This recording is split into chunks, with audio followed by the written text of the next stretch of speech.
AI Read to Me presents Anne of Avonlea by Lucy Maud Montgomery. Now close your eyes and relax. Chapter 1. An Irate Neighbor. A tall, slim girl, half past 16, with serious gray eyes and hair which her friends called auburn, had sat down on the broad, red sandstone doorstep of a Prince Edward Island farmhouse one ripe afternoon in August, firmly resolved to construe so many lines of Virgil.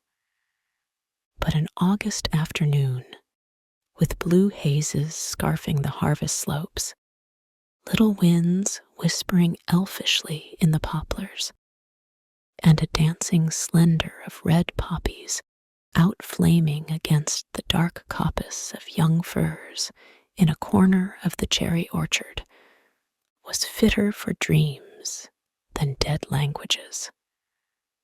The Virgil soon slipped unheeded to the ground, and Anne, her chin propped on her clasped hands, and her eyes on the splendid mass of fluffy clouds that were heaping up just over Mr. J.A. Harrison's house like a great white mountain, was far away in a delicious world where a certain schoolteacher was doing a wonderful work, shaping the destinies of future statesmen and inspiring youthful minds and hearts with high and lofty ambitions. To be sure, if you came down to harsh facts, which, it must be confessed, Anne seldom did until she had to, it did not seem likely that there was much promising material for celebrities in Avonlea School. But you could never tell what might happen if a teacher used her influence for good. Anne had certain rose-tinted ideals of what a teacher might accomplish if she only went the right way about it. And she was in the midst of a delightful scene, 40 years hence, with a famous personage. Just exactly what he was to be famous for was left in convenient haziness, but Anne thought it would be rather nice to have him a college president or a Canadian premier. Bowing low over her wrinkled hand and assuring her that it was she who had first kindled his ambition, and that all his success in life was due to the lessons she had instilled so long ago in Avonlea School. This pleasant vision was shattered by a most unpleasant interruption. A demure little Jersey cow came scuttling down the lane, and 5 seconds later, Mr. Harrison arrived. If arrived be not too mild a term to describe the manner of his irruption into the yard. He bounced over the fence without waiting to open the gate, and angrily confronted astonished Anne, who had risen to her feet, and stood looking at him in some bewilderment. Mr. Harrison was their new right-hand neighbor, and she had never met him before, although she had seen him once or twice. In early April, before Anne had come home from Queens, Mr. Robert Bell, whose farm adjoined the Cuthbert place on the west, had sold out and moved to Charlottetown. His farm had been bought by a certain Mr. J.A. Harrison, whose name and the fact that he was a New Brunswick man were all that was known about him. But before he had been a month in Avonlea, he had won the reputation of being an odd person. A crank, Mrs. Rachel Lynde said. Mrs. Rachel was an outspoken lady, As those of you who may have already made her acquaintance will remember, Mr. Harrison was certainly different from other people. And that is the essential characteristic of a crank, as everybody knows.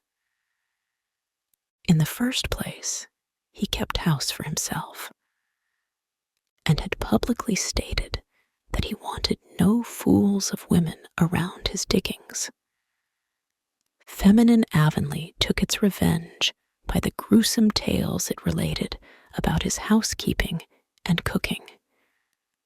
He had hired little John Henry Carter of White Sands, and John Henry started the stories.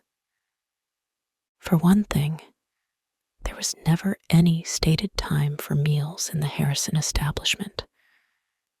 Mr. Harrison got a bite when he felt hungry, and if John Henry were around at the time, he came in for a share, but if he were not, he had to wait until Mr. Harrison's next hungry spell.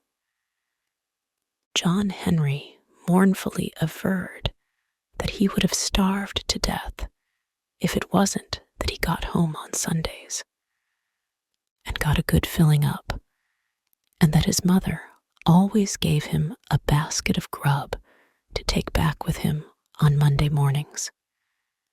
As for washing dishes, Mr. Harrison never made any pretense of doing it unless a rainy Sunday came.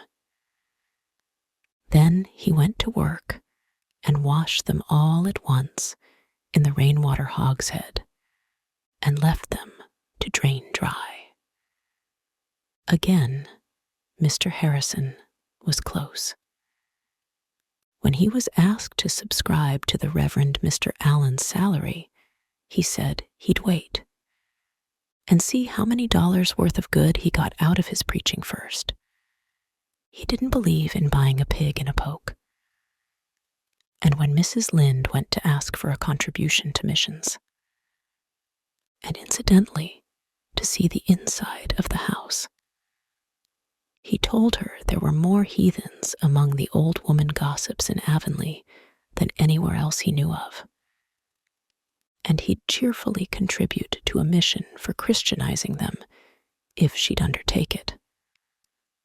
Mrs. Rachel got herself away and said it was a mercy poor Mrs. Robert Bell was safe in her grave, for it would have broken her heart to see the state of her house, in which she used to take so much pride. Why, she scrubbed the kitchen floor every second day, Mrs. Lynde told Marilla Cuthbert indignantly. And if you could see it now. I had to hold up my skirts as I walked across it. Finally, Mr. Harrison kept a parrot called Ginger. Nobody in Avonlea had ever kept a parrot before. Consequently, that proceeding was considered barely respectable. And such a parrot, if you took John Henry Carter's word for it, never was such an unholy bird. It swore terribly. Mrs. Carter would have taken John Henry away at once if she had been sure she could get another place for him. Besides, Ginger had bitten a piece right out of the back of John Henry's neck one day, when he had stooped down too near the cage. Mrs. Carter showed everybody the mark when the luckless John Henry went home on Sundays. All these things flashed through Anne's mind as Mr. Harrison stood, quite speechless with wrath apparently, before her.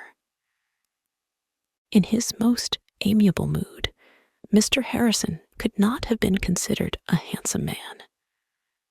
He was short and fat and bald, and now, with his round face purple with rage, and his prominent blue eyes almost sticking out of his head, Anne thought he was really the ugliest person she had ever seen. All at once, Mr. Harrison found his voice. "I'm not going to put up with this," he spluttered. "Not a day longer. Do you hear, miss? Bless my soul. This is the third time, miss. The third time. Patience has ceased to be a virtue, miss. I warned your aunt the last time not to let it occur again. And she's let it. She's done it. What does she mean by it? That is what I want to know. That is what I'm here about, miss. Will you explain what the trouble is?" asked Anne, in her most dignified manner. She had been practicing it considerably of late to have it in good working order when school began. But it had no apparent effect on the irate J.A. Harrison. "Trouble, is it? Bless my soul, trouble enough, I should think. The trouble is, miss, that I found that Jersey cow of your aunt's in my oats again, not half an hour ago. The third time, mark you. I found her in last Tuesday, and I found her in yesterday. I came here and told your aunt not to let it occur again. She has let it occur again. Where's your aunt, miss? I just want to see her for a minute and give her a piece of my mind. A piece of J.A. Harrison's mind, miss. If you mean Miss Marilla Cuthbert, she is not my aunt, and she has gone down to East Grafton to see a distant relative of hers who is very ill," said Anne, with due increase of dignity at every word. "I am very sorry that my cow should have broken into your oats. She is my cow, and not Miss Cuthbert's. Matthew gave her to me 3 years ago when she was a little calf, and he bought her from Mr. Bell. Sorry, miss. Sorry isn't going to help matters any. You'd better go and look at the havoc that animal has made in my oats. Trampled them from center to circumference, miss." "I am very sorry," repeated Anne firmly. "But perhaps if you kept your fences in better repair, Dolly might not have broken in. It is your part of the line fence that separates your oat field from our pasture. And I noticed the other day that it was not in very good condition." "My fence is all right," snapped Mr. Harrison, angrier than ever at this carrying of the war into the enemy's country. "The jail fence couldn't keep a demon of a cow like that out. And I can tell you, you red-headed snippet, that if the cow is yours, as you say, you'd be better employed in watching her out of other people's grain than in sitting round reading yellow-covered novels." With a scathing glance at the innocent tan-colored Virgil by Anne's feet. Something at that moment was red besides Anne's hair, which had always been a tender point with her. "I'd rather have red hair than none at all, except a little fringe round my ears," she flashed. The shot told, for Mr. Harrison was really very sensitive about his bald head. His anger choked him up again, and he could only glare speechlessly at Anne, who recovered her temper and followed up her advantage. "I can make allowance for you, Mr. Harrison, because I have an imagination. I can easily imagine how very trying it must be to find a cow in your oats, and I shall not cherish any hard feelings against you, for the things you've said.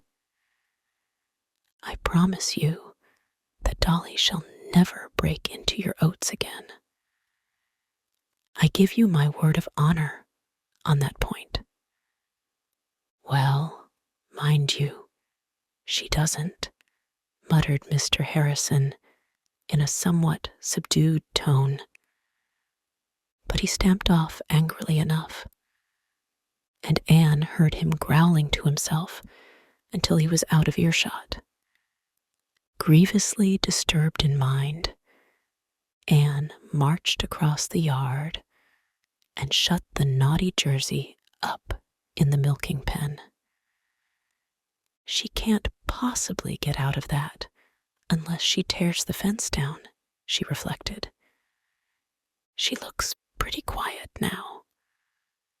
I dare say she has sickened herself on those oats. I wish I'd sold her to Mr. Shearer when he wanted her last week, but I thought it was just as well to wait until we had the auction of the stock and let them all go together. I believe it is true about Mr. Harrison being a crank. Certainly there's nothing of the kindred spirit about him. Anne had always a weather eye open for kindred spirits. Marilla Cuthbert was driving into the yard as Anne returned from the house, and the latter flew to get tea ready. They discussed the matter at the tea table.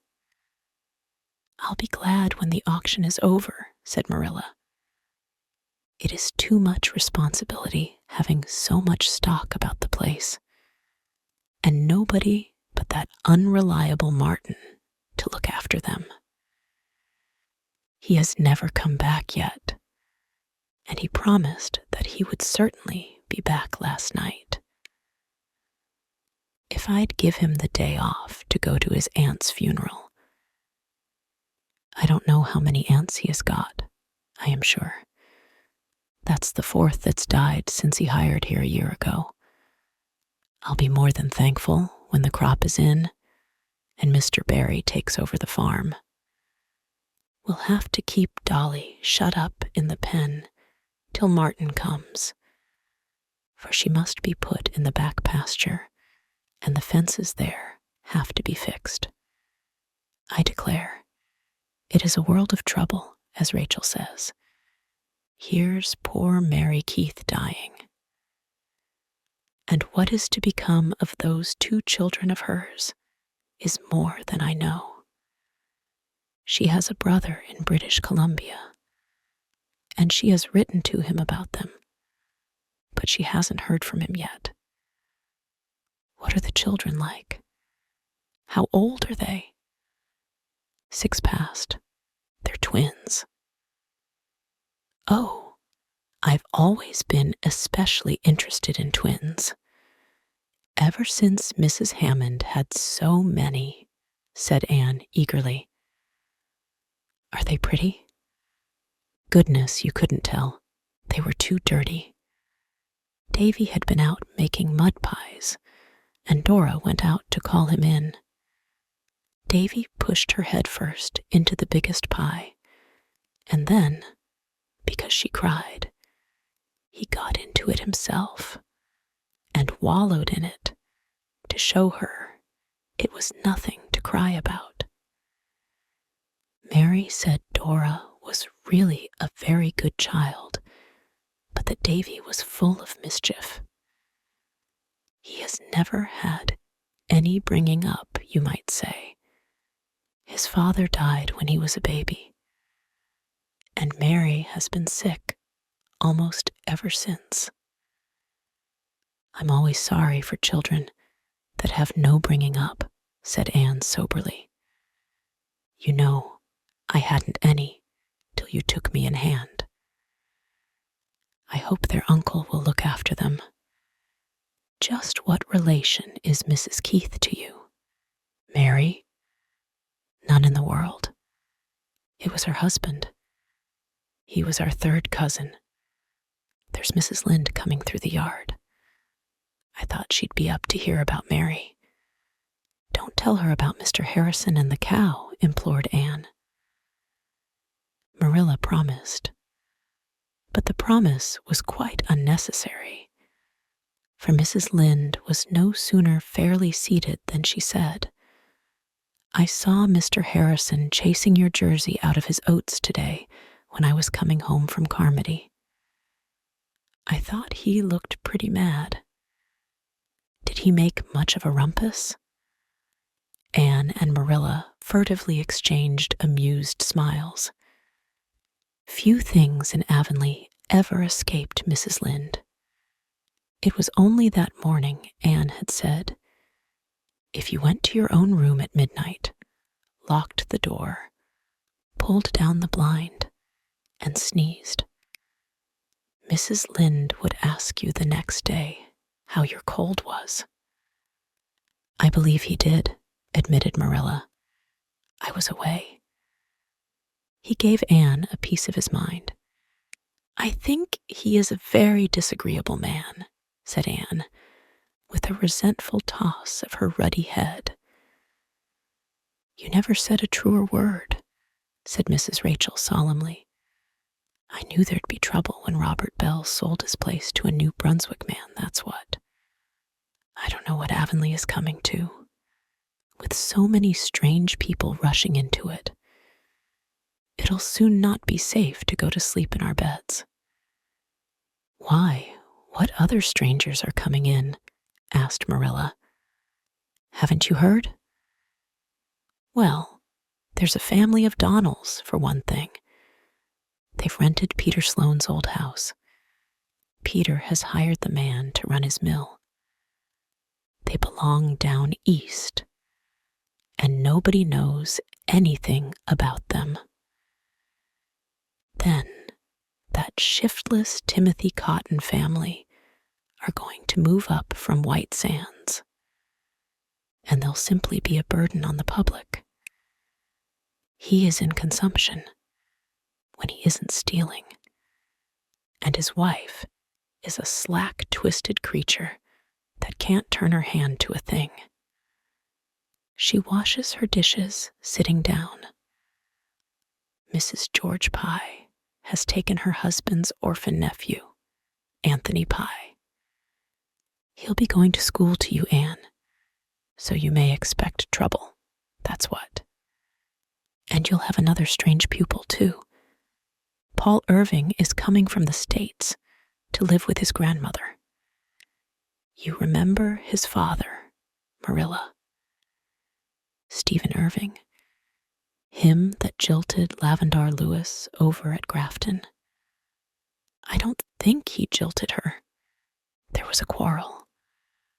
I suppose there was blame on both sides.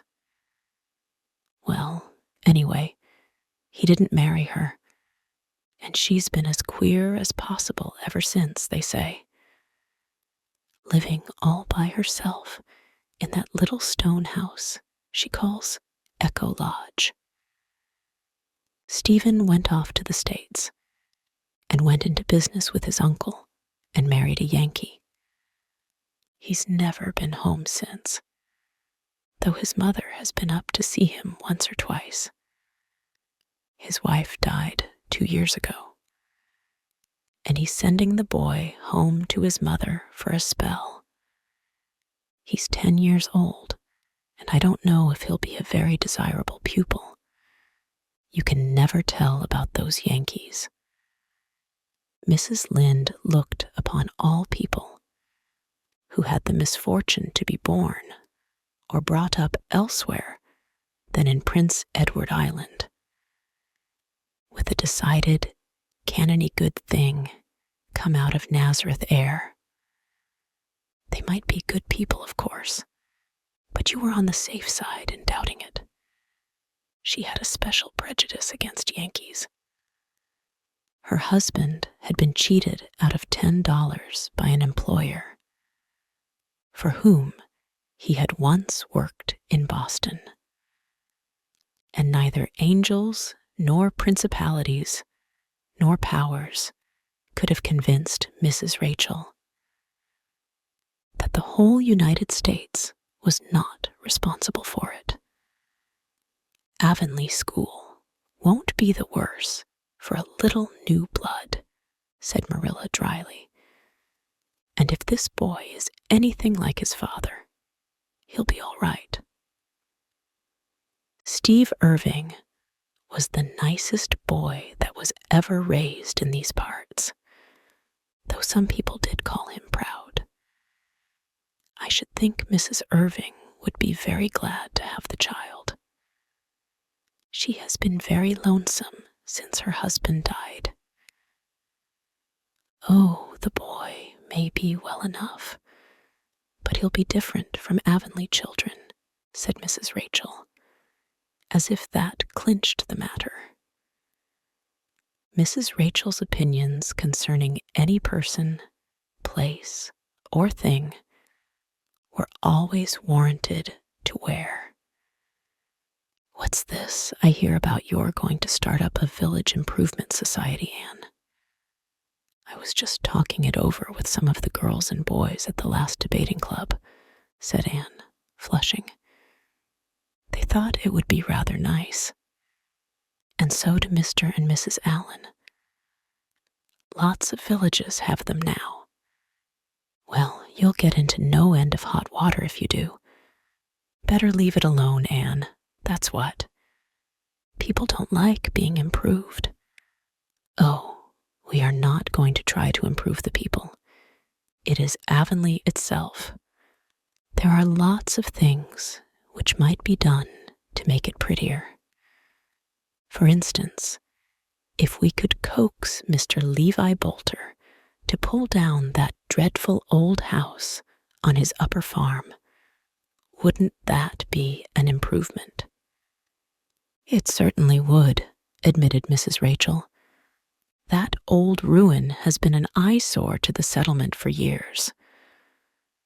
But if you improvers can coax Levi Bolter to do anything for the public that he isn't to be paid for doing, may I be there to see and hear the process? That's what. I don't want to discourage you, Anne, for there may be something in your idea, though I suppose you did get it out of some rubbishy Yankee magazine. But you'll have your hands full with your school, and I advise you as a friend not to bother with your improvements. That's what. But there, I know you'll go ahead with it if you've set your mind on it. You were always one to carry a thing through somehow. Something about the firm outlines of Anne's lips told that Mrs. Rachel was not far astray in this estimate. Anne's heart was bent on forming the Improvement Society. Gilbert Blythe, who was to teach in White Sands, but would always be home from Friday night to Monday morning, was enthusiastic about it. And most of the other folks were willing to go in for anything. That meant occasional meetings, and consequently, some fun. As for what the improvements were to be, nobody had any very clear idea, except Anne and Gilbert. They had talked them over and planned them out until an ideal Avonlea existed in their minds, if nowhere else. Mrs. Rachel had still another item of news. They've given the Carmody School to a Priscilla Grant. Didn't you go to Queen's with a girl of that name, Anne? Yes, indeed. Priscilla to teach at Carmody. How perfectly lovely, exclaimed Anne, her gray eyes lighting up until they looked like evening stars, causing Mrs. Lynde to wonder anew if she would ever get it settled to her satisfaction, whether Anne Shirley were really a pretty girl or not.